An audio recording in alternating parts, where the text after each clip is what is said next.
All right, guys, let's talk about this grading vending machine that they have out now that's on trial in Vegas.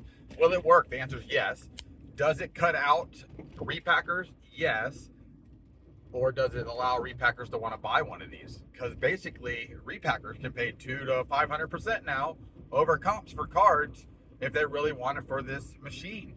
And if you have the option of choosing X type of card, whether it's football, baseball, basketball, non-sport, the TCG, and there's a price based on a random slab that the majority of the time we know you are going to lose money on, even if it's $10 or $20 here and there. I mean, there was only one card we saw come out of it from that example that they made, and that was basically a card that went from it went under what the $50 it cost to get into it at.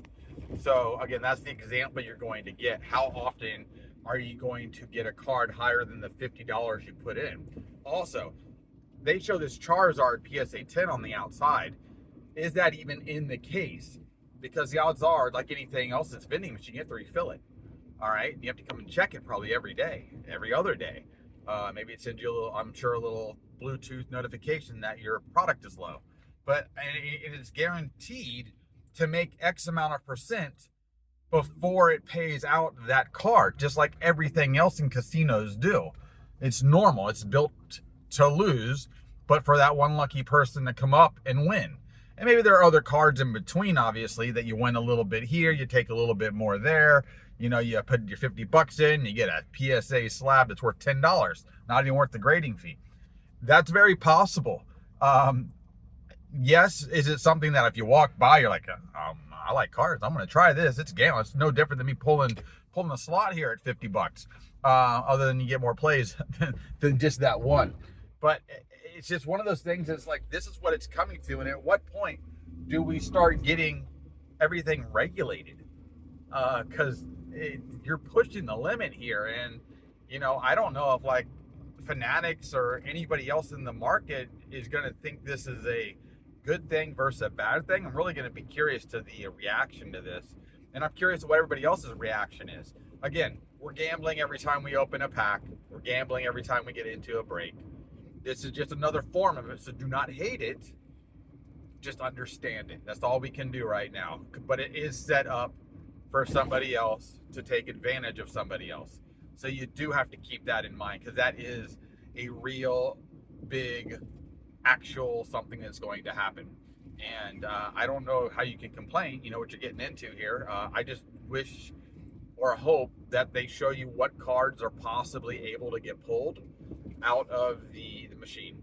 So I think that would be a very interesting thing, where it shows the hits.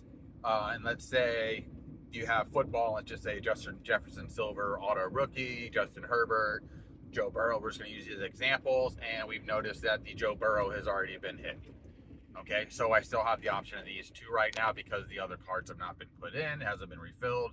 So these are, cards possible to get. So maybe there's a section that just like has your big hits loaded in it, and when the machine's decided to pay out, it will slide one out of that section, and that person will get that card. I'm assuming they are not randomly inserted in the machine.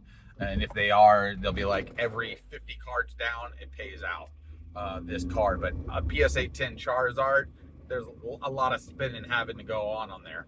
So let me know what y'all think. Just get a little quick video out. Saw this was very interesting. I may get some different change of opinion on it later. This does not surprise me at all. We've seen regular vending machines now that just dole out packs of cards, which are just baby versions of the same thing. You're just getting something already graded, and you're taking a chance.